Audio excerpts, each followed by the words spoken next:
Kiranya Allah menyapa lagi kami dengan firman-Mu, supaya kami dihiburkan, dikuatkan, dan diteguhkan. Kuasai kami dengan Roh-Mu yang kudus, dan biarlah Roh Kudus menolong kami untuk menyambut firman dalam segala ketidakmampuan kami melewati duka ini.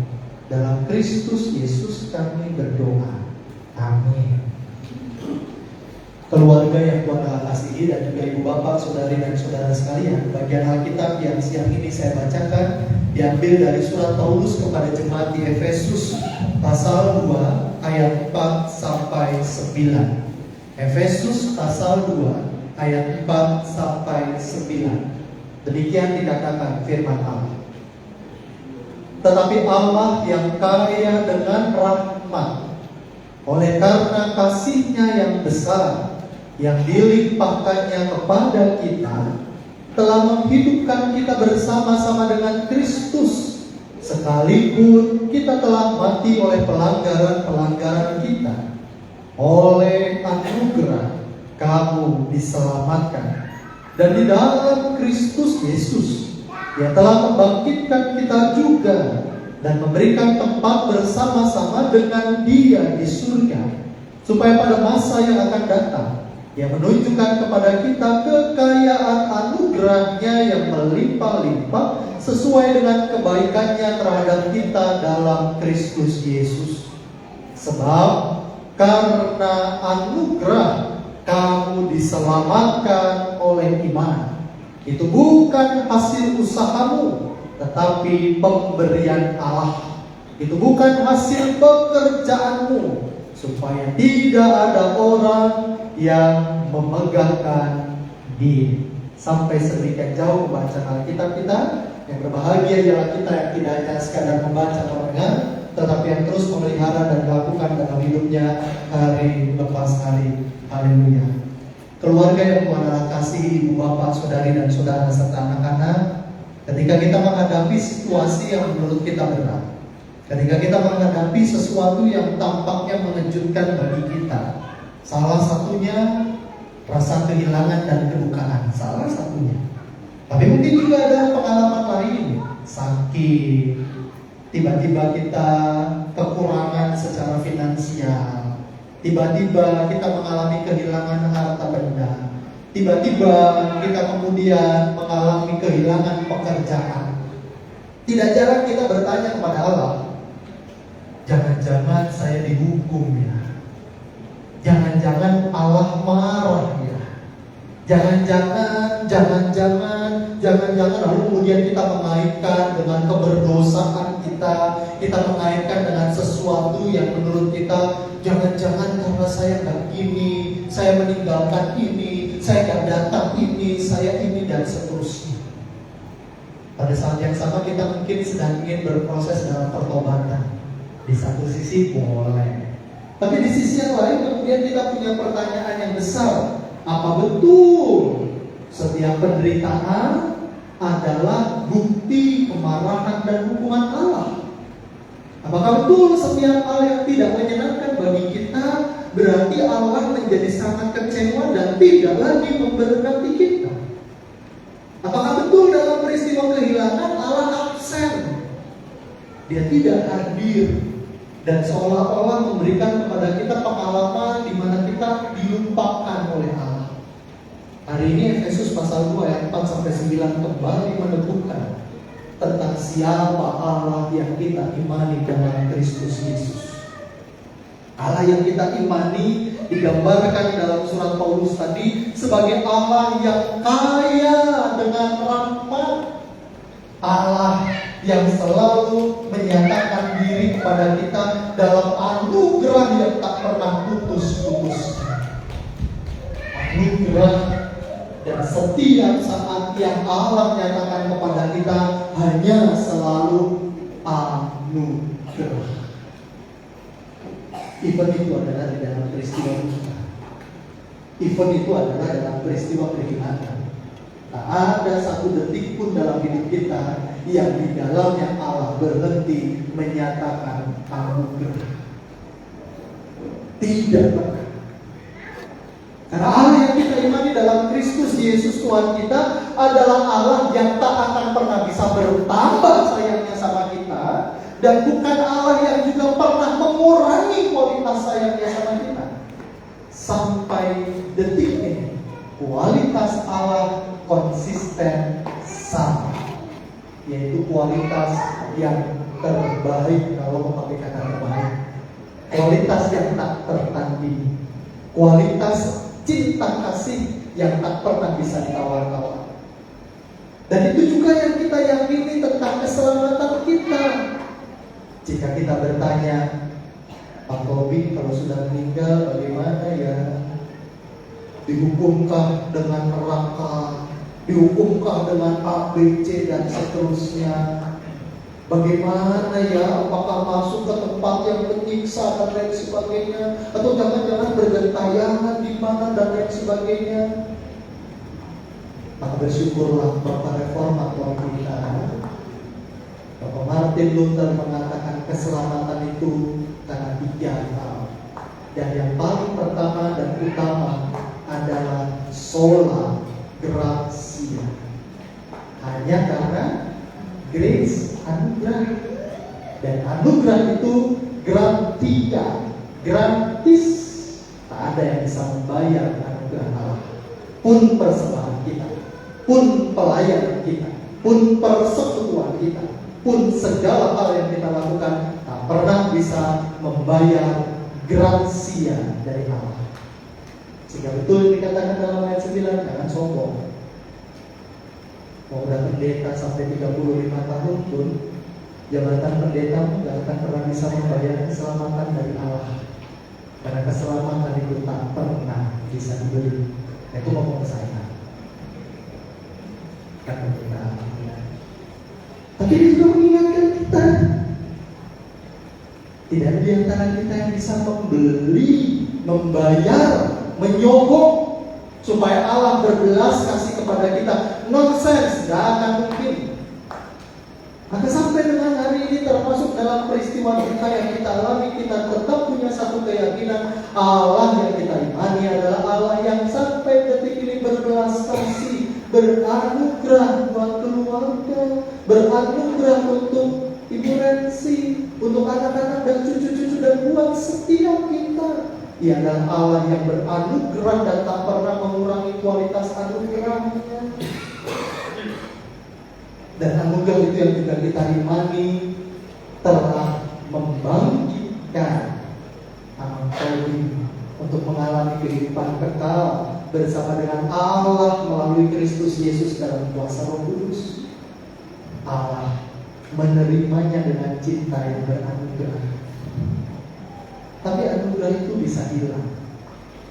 Anugerah itu seperti tadi ada minuman di depan yang tersedia gratis buat siapapun yang sedia ambil. Tapi tidak semua orang sedia ambil. Tidak semua orang merespon rahmat yang gratis itu. Tidak semua orang sedia untuk diselamatkan, sekalipun keselamatan itu gratis. Oleh sebab itu tadi dikatakan dalam ayat yang ke-8, sebab karena anugerah kamu diselamatkan oleh iman. Bapak Reformator kita Martin Luther katakan, setelah sola gratia, rahmat Allah yang gratis itu, kita punya yang namanya sola fide. Dalam bahasa Inggris faith, dalam bahasa Indonesia iman. Apa itu iman? Iman tentang sedia menyambut rahmat Allah yang gratis. Dia yang mau menerima Yesus Kristus sebagai Tuhan dan Juru Selamatnya dan mengimani Allah sangat mengasihinya, detik itu juga ia mengalami apa itu keselamatan di dalam Allah.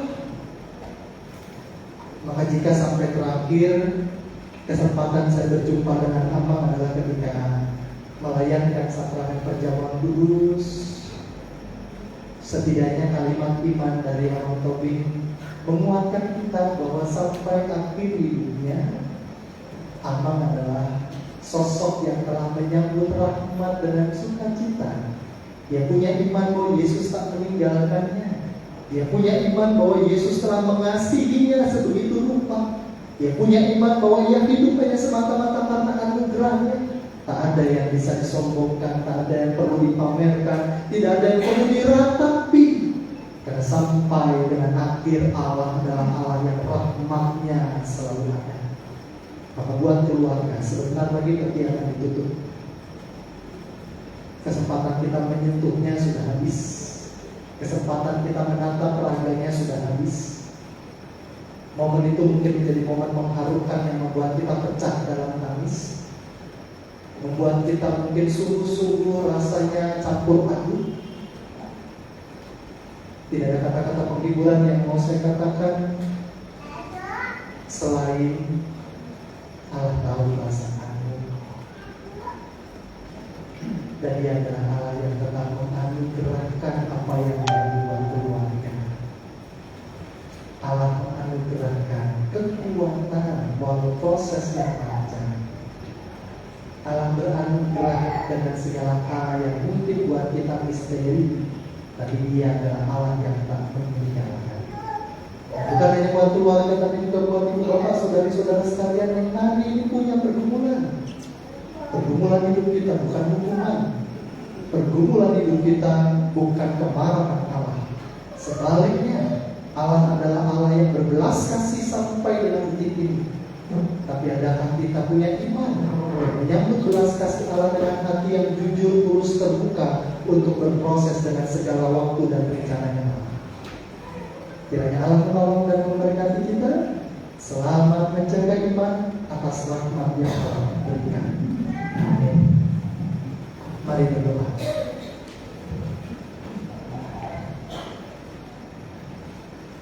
Terima kasih ya Allah untuk rahmat, untuk belas kasih, untuk anugerah, untuk kehidupan yang boleh kami jalani, terlebih bersama dengan almarhum Bapak Relin Sentowi. Terima kasih untuk anugerah. Terima kasih untuk kebaikan yang boleh kami lewati. Dan saat ini kami percaya kebaikan-Mu tak pernah berkurang bagi keluarga. Keluarga berduka, ya. Tapi dalam duka ini kebaikan-Mu juga ada. Keluarga kehilangan, ya.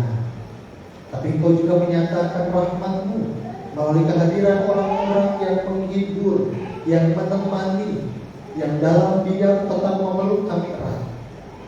Terima kasih untuk rahmat-Mu. Terima kasih untuk rahmat-Mu, sehingga sampai dengan hari ini kami tetap diberi kekuatan dan kesehatan.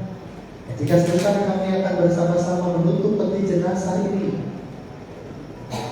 ya Allah, kami mohon kuatkan mental kami, kuatkan keluarga, kuatkan kami semua. Tetapi jika dalam kerapuhan kami ternyata kami tak cukup kuat, ya Allah, janganlah tinggalkan kami, pegang kami erat supaya kami tidak jatuh.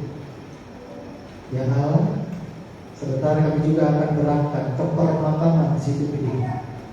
Kiranya Allah menolong kami dalam perjalanan, jauhkan kami dari celaka dan mara bahaya, dan biarlah dalam rancangan-Mu juga jika Engkau berkehendak, cuaca tetap tidak hujan.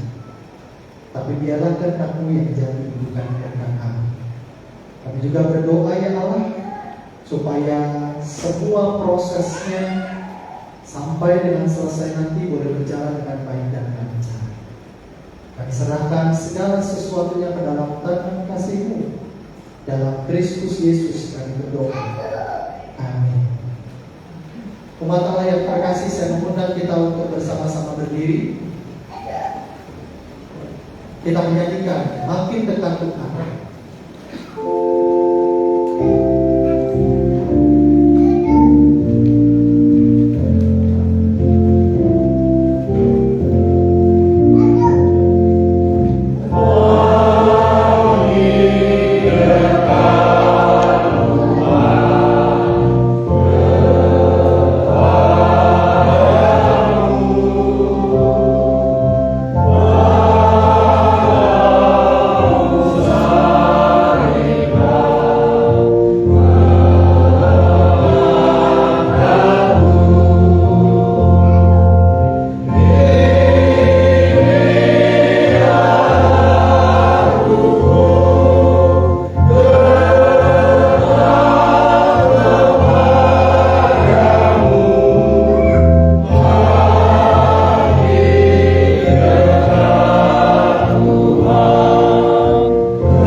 jenazah suami kita, orang tua kita, sahabat, saudara kita ini yang saya sebut dengan hormat almarhum Bapak Relinsen Lumbatobi ke pemakaman, maka jiwanya kita serahkan kepada rahmat Allah. Tuhan akan menjaga keluar masukmu dari sekarang sampai selama-lamanya. Amin. Ibadah akan kita lanjutkan di permakaman, dan setelah ini kita akan bersama-sama memberi penghormatan terakhir dengan peminyakan yang akan dipandu oleh pengatua jemaat. Nanti bisa langsung dua baris bersama, diawali oleh hadirin yang datang dan nanti diakhiri oleh keluarga sebelum peti ditutup.